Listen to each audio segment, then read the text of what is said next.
Why is cash flow so important? Why are people always talking about cash? Because cash is king. Your business can be profitable and fail if you don't have cash in the bank. Hi, I'm Sabrina Parsons. I'm the CEO of Palo Alto Software, maker of LivePlan. Today, we're going to talk about cash flow and why it's vitally important for you to understand it and know why it's a key driver for your business. So a lot of times people want to understand what is cash flow. Cash flow is almost exactly what it sounds like, right? It's the flow of cash both in and out of your business. So how much cash is coming in? And I don't mean revenue and sales. I mean actual cash. So if you could imagine you are running a store and you literally only take cash. So it's the money that comes in, those dollars that are coming in that you have in your hand that you can put in your bank account. And then those dollars that are actually going out to pay for the things that you need for your business. So it is not invoices you send out because those have not been paid for. And it is not bills that you receive because you may not have paid for them. Cash flow is literally cash that comes in that you could deposit into your bank account and cash that comes out of your bank account. A lot of people want to understand why cash flow is important. Why is cash king? Why do we care about cash rather than just looking at revenue and profits and expenses? So cash is what keeps your business running, and the cash flow is what's actually calculating the money coming in and the money going out.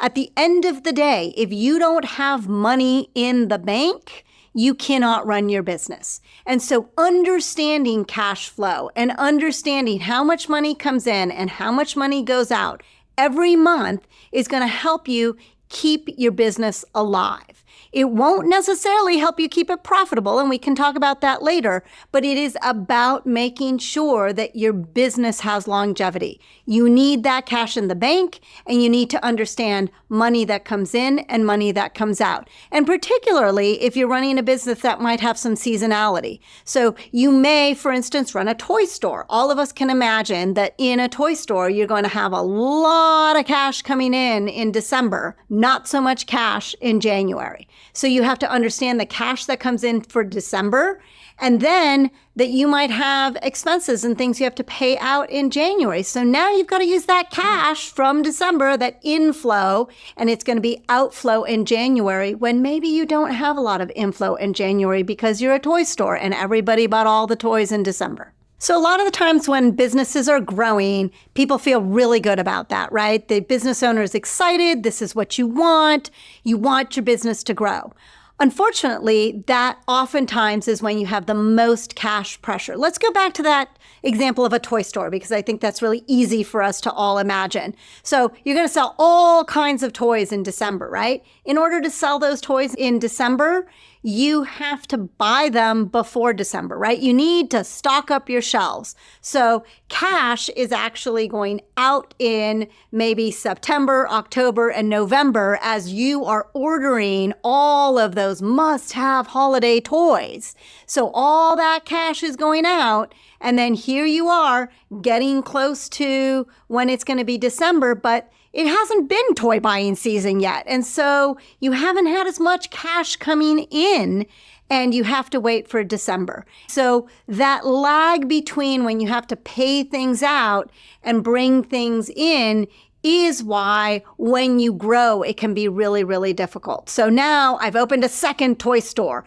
I'm even buying more, and I'm not going to be able to get that cash until people are buying those presents. And maybe they're buying them on Black Friday, but that's end of November. And I've had to stock up on my toys in September, in October, maybe even in July for those must-have holiday toys. So the more you grow, the more pressure you can feel because you've got to be ready for that growth by spending that money. So you spend the cash and then you've got to be able to have cash in the bank to pay for it and to wait until you actually sell everything. And so you can see, open a third location, open a fourth location. You can start to see those pressures of cash as you grow. And so as you grow, you really have to think about it. You've got to plan for it. If you're doing well, you'll be able to deal with it, right? You can go to the bank, you can get a credit line, you can get a loan. You can't do that once you start bouncing those checks. And so as you think about growing, think about those pressures of the money you have to spend before you start selling whatever it is you're selling. You're preparing for your sales, you're spending money, and then you've got to wait until you actually sell. So a lot of times we think about cash flow, and you want it all to be positive, right? You want to bring in more cash than you're putting out. Sure, absolutely. But negative cash flow is not a bad thing if it is planned for. Again, we're going to take the Toy Story example. You are actually opening new locations, right? You're growing, things are going great. In order to grow, you've got to open those locations. You've got to spend money getting that second location ready. You've got to put in those shelves. You want to have fancy displays. All of these things cost money. So you are very likely, before you open a new location, going to have various months of negative cash flow. And that's fine, because that's what it takes to get that second location open. Once it's open, you're selling those toys, you're ready for the holiday rush, you're ready for, all the big seasons, the Easter rush, anything where you know that you're going to sell a lot more toys, but you've planned for negative cash flow, and that's totally fine. A startup, the first few years, is very likely going to have negative cash flow. Again, that is not a problem. The only problem is if you haven't planned for it. So what do you do to improve your cash flow? If somebody were to ask me, how do I do it? Every time I get to payroll, I am struggling. I barely have enough time. I've thought about maybe switching payroll to only once a month. Well, that's not really going to help you, right? Because you're still paying out the same amount every month. So how do you really improve cash flow? There's some strategies. If you are a business that uses invoicing and you're invoicing your customers, you probably allow them to have 30 days to pay. Give them a discount if they pay cash up front. That's going to improve your cash flows.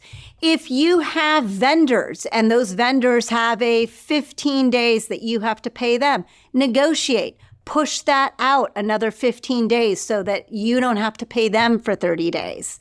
If you are opening a new location, maybe you want to be able to think through some big sales and some promotions in your first location that are going to bring in extra cash while you're opening this new location. And then there's always the, standards that people can use to finance as they have that negative cash flow, as they're growing their business.